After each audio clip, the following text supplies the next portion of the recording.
All right, so this is surprising, to me at least. Senator Bernie Sanders is going after the Washington Post this morning, specifically their coverage of his campaign. The newspaper is not taking it. Listen to the criticism levied by Sanders just yesterday in New Hampshire.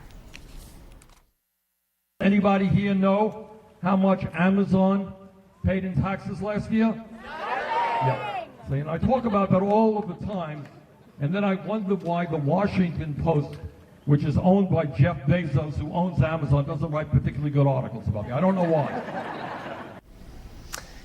Well, those and past comments by Sanders and his campaign prompted this reply by Marty Baron, the executive editor of the Post. Quote, Senator Sanders is a member of a large club of politicians of every ideology who complain about their coverage. Contrary to the conspiracy theory the senator seems to favor. Jeff Bezos allows our newsroom to operate in full independence, and our reporters and editors can attest to that. Dana Bash, our chief political correspondent, is here with me. Chris, Liza CNN politics reporter and editor-at-large is here. So Liza, I remember Nixon in the White House on the phone saying, no more reporters from the Washington Post. Let's be clear, you read about it and heard about it. You weren't there. I wasn't there. But I am old enough to have watched it. There you go. Thanks, Dana, making me feel young this morning. You're welcome. But Liza, in not a joking manner here, you worked there. Yeah. I mean, this is a very serious claim against the Washington Post with no evidence, and it is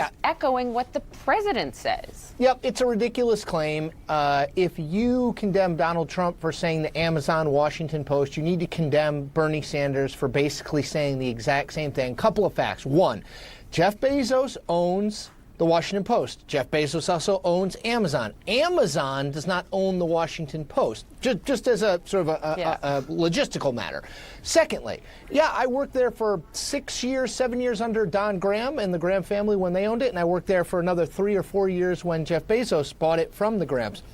Not once in that time, literally not one time, and I wrote about politics every single day the way that I do here, not one time did I ever get a whiff of Jeff Bezos in any way, shape, or form trying to or being effective in. There was no attempt to influence, and I can tell you, because for a lot of that time, Marty Baron was the editor while I was there, Marty just wouldn't stand for it. It's the kind of thing that's a good applause line, but it doesn't have any bearing in reality, and it's dangerous because people who don't know better believe it. Exactly. Yeah, Dan, I was just going to say, they're not just going after the Washington Post. I mean, Faz Shakir, his campaign manager, was on with Brian Stelter a few weeks ago and pointed to pharmaceutical commercials that run on TV networks, implying that impacts our coverage. Bernie Sanders did that during our debate. Right.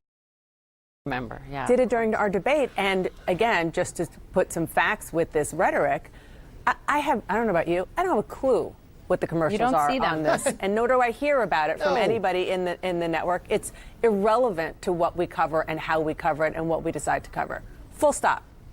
And what is so dangerous, to pick up on that important word that Chris just used, is that there is already an attack on all institutions. There is an attack on the institution of the free press by the President of the United States. And the fact that Bernie Sanders is doing it to get, frankly, some cheap applause lines is dangerous and a little bit surprising that this is the tack that he's using. I'm very surprised. He gets a lot of, he gets a lot of fair coverage on this network and others. Well, and by the way, guess who also writes critical stories, Liza, about Amazon? The Washington Post. Of course. And I mean, it's surprising, just to add to Dana's point, it's surprising, and I'd say it's disappointing. Bernie Sanders knows better, right? In the same way that Donald Trump does. They understand that these are not people who have never dealt with the media prior to the last 6 months when they decided to run for president. In both cases, they have a long record of having to deal with the media. Sanders has been in public life for a long time. Donald Trump has been not in elected office, but in national spotlight for a long time. They know the deal. They know that the media, they know that Dana, you know what I'm doing in the commercials? Trying to make sure that I can hear Poppy and that my glasses aren't so dirty that I can see the camera. I mean, the idea that... And taking trash talk from me. Right. The idea that this stuff, they know, that's what bothers me. These politicians know better. And unfortunately, many of the people who they are telling these things to don't. And that's the problem. Just pretend you're not like checking your lighting and your makeup, so Liz.